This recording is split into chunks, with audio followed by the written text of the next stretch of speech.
വാഗേരിയിൽ കർഷകന്റെ ജീവനെടുത്ത കടുവയ്ക്കായുള്ള തെരച്ചിൽ ഇന്നും തുടരും. വനംവകുപ്പിന്റെ ഡാറ്റാബേസിലുള്ള WWL 45 എന്ന ആൺ കടുവയാണ് പ്രജീഷിന്റെ ജീവൻ എടുത്തതെന്ന് വ്യക്തമായതോടെ മുത്തങ്ങ ആനപ്പന്തിയിൽ നിന്ന് തെരച്ചിലിനായി 2 കുങ്കിയാനകളെ എത്തിച്ചു. മൃഗസംരക്ഷണ വകുപ്പ് അസിസ്റ്റന്റ് ഡയറക്ടർ അരുൺ സക്കറിയയും വാഗേരിയിലെത്തിയിട്ടുണ്ട്. വിവരങ്ങളുമായി ജിൻസ് തോട്ടുങ്കര അല്പസമയത്തിനകം ചേരും. എന്തായാലും ഇത് സംബന്ധിച്ച് ഏറ്റവും പുതിയ വാർത്ത, 2 കുങ്കിയാനകൾ കൂടി ഈ തെരച്ചിൽ സംഘത്തിലേക്ക് എത്തിയിട്ടുണ്ട് എന്നുള്ളതാണ്. വലിയ ഭീതിയിലാണ് പ്രദേശവാസികൾ. ദിവസങ്ങളായി അവിടെ പ്രദേശത്ത് നിരോധനാജ്ഞ പ്രഖ്യാപിച്ചിരിക്കുകയായിരുന്നു. കടുവയെ കണ്ടെത്താനുള്ള തിരച്ചിൽ ഇപ്പോഴും പുരോഗമിക്കുകയാണ്.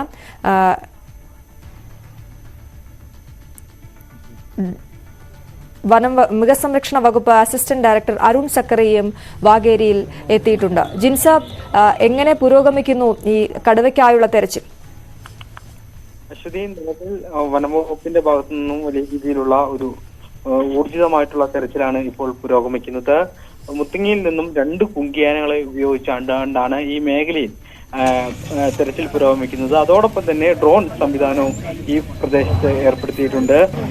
RRT അംഗത്തിന്റെ ഒരു നേതൃത്വത്തിലാണ് ഇന്നലെ രാത്രിയിലും ഈ തിരച്ചിൽ അവസാനിപ്പിച്ചെങ്കിലും രാത്രിയിലും ഈ പെട്രോളിംഗുമായി മേഖലയിൽ വനംവകുപ്പ് സംഘമുണ്ടായിരുന്നു. എന്തായാലും ഈ കടുവയെ സ്പോട്ട് ചെയ്തു എന്നുള്ള കാര്യമാണ് അറിയാൻ കഴിഞ്ഞിട്ടുള്ളത്. ഈ മയക്കുവെടി വിദഗ്ധനായിട്ടുള്ള അരുൺ സക്രിയും ഈ മയക്കുവെടി സംഘത്തിനോടൊപ്പം തന്നെയുണ്ട്. നിലവിൽ ഈ കടുവയെ വനംവകുപ്പ് തിരിച്ചറിഞ്ഞിട്ടുണ്ട്. വനംവകുപ്പിന്റെ ഡാറ്റാ ബേസിൽ ഉൾപ്പെട്ട 13 വയസ്സുള്ള കടുവയാണ്.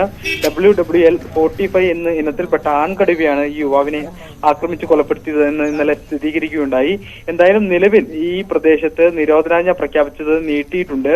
ഈ പ്രദേശവാസികളോട് സുരക്ഷിതമായ സ്ഥാനങ്ങളിലേക്ക് മാറിപ്പോവാനും നിലവിൽ നിർദ്ദേശം നൽകിയിട്ടുണ്ട്. ഈ 6 ദിവസമായിട്ടും കടുവയെ പിടികൂടാത്ത വലിയ ഭീതിയാണ് ഈ പ്രദേശത്ത് നിലനിൽക്കുന്നത്. അശ്വതി, ജിൻസി, കടുവയെ സ്പോട്ട് ചെയ്തിട്ടുണ്ടെന്നല്ല ജിൻസി പറഞ്ഞു. അങ്ങനെയാണെങ്കിൽ ഒരു സമയം കണ്ടെത്തി ആ പ്രദേശത്ത് തന്നെ നിലനിർത്തി മയക്കുവെടി വെക്കാനുള്ള സാഹചര്യമാണോ ഇപ്പോൾ നോക്കുന്നത്? നിലവിൽ ഈ പ്രദേശത്ത് 3 കൂടുകൾ സ്ഥാപിച്ചിട്ടുണ്ട്. അതോടൊപ്പം തന്നെ ഡ്രോൺ സംവിധാനവും ഏർപ്പെടുത്തിയിട്ടുണ്ട്. ഈ കടുവയുടെ സഞ്ചാരപാത കൃത്യമായി തന്നെ നോക്കിക്കൊണ്ടായിരിക്കും ഇവർ മയക്കുവെടി വെക്കുന്നതിന് അടക്കമുള്ള കാര്യങ്ങളിലേക്ക് ചെയ്യുക. എന്തായാലും ഇന്ന് തന്നെ മയക്കുവെടി വെക്കാനുള്ള ഒരു നീക്കത്തിലാണ് നിലവിൽ വനംവകുപ്പുള്ളത്. ഈ കടുവയുടെ സഞ്ചാരപാത ഏകദേശം തിരിച്ചറിഞ്ഞ ഒരു സ്ഥിതിയാണ് നിലവിലുള്ളത്. ഇതൊന്നും ഔദ്യോഗികമായിട്ടുള്ള ഒരു കണക്കല്ല.